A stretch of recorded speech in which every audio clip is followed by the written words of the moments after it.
dawe papak nek wong korupsi iku kurang tepak.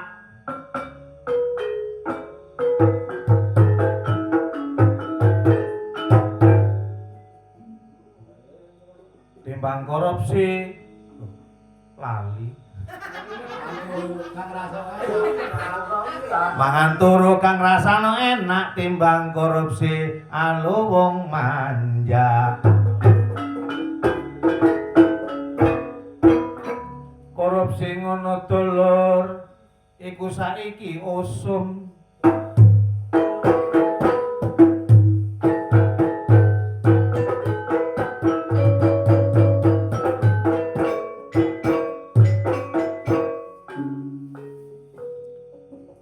Sego jagung pelas iwak putih wong sing ngitung pantes dadi bupati. Sinar ingkang sekeca mirengaken kitungan kula.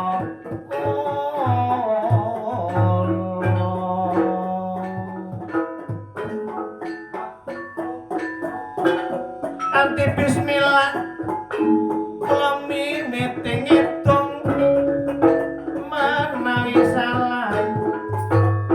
pangapura ingkang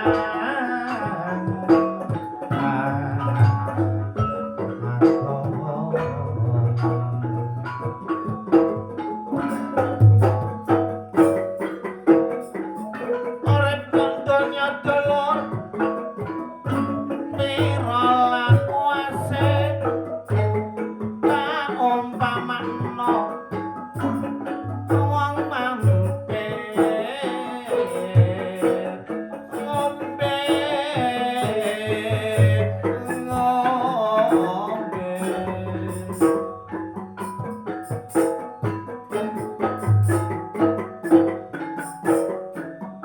mulane karo dulur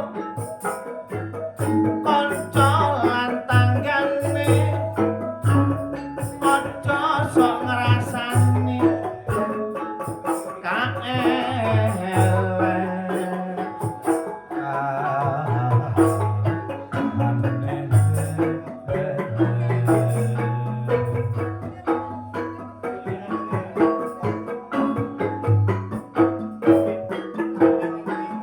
ngabek yo marang pangeran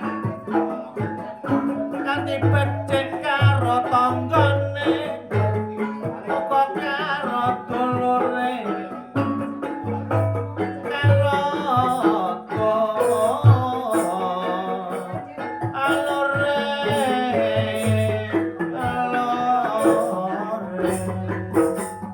jaman saiki pancen gegisi kula senengane para muda-mudi sembarang kalir mangan turu adus nganggo selfie mula ora apa-apa sing penting mawas diri pancen saiki dulur jamane jaman HP dagangane laris mergo saka HP kancane akeh uga saka HP tapi bojone digondol wong gara-gara HP jantung gak onene kono ana ros peting pendelan kandang kong kapol kenongoy kendang ditabuh bareng arane gendingan iki ngono gending cula-culi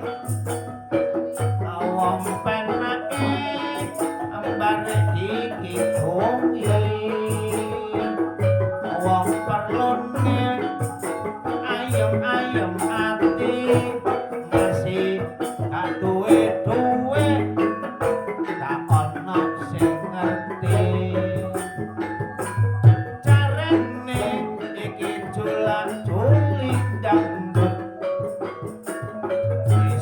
libur wedok besemo plonjone kurang meja kursi sampe katut bareng sing wedok eling sing lanang ditabok parut ana sing ngarani jula-juli disko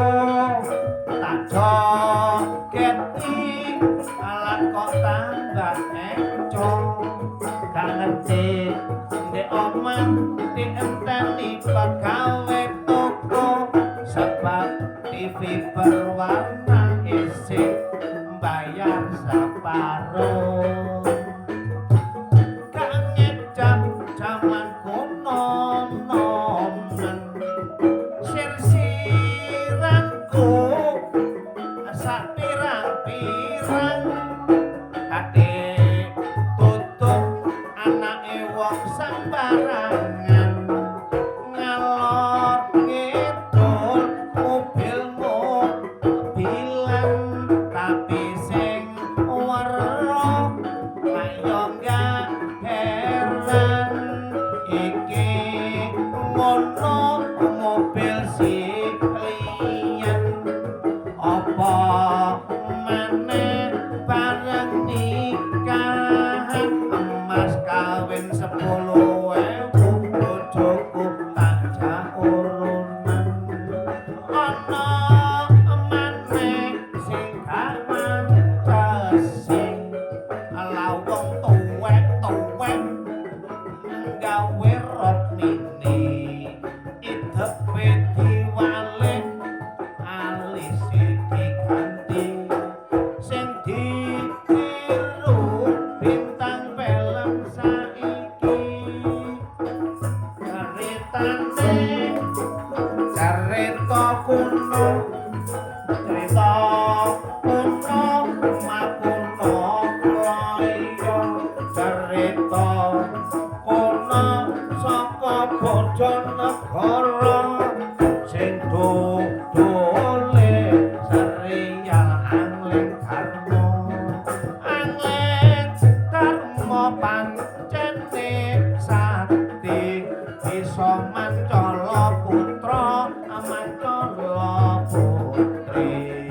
dadi raja nek Malawapati bojone ayu jenenge Setyawati wanita utama pancen wis cocok bojone Angling Darmo labet melani sang nata sampai mati obong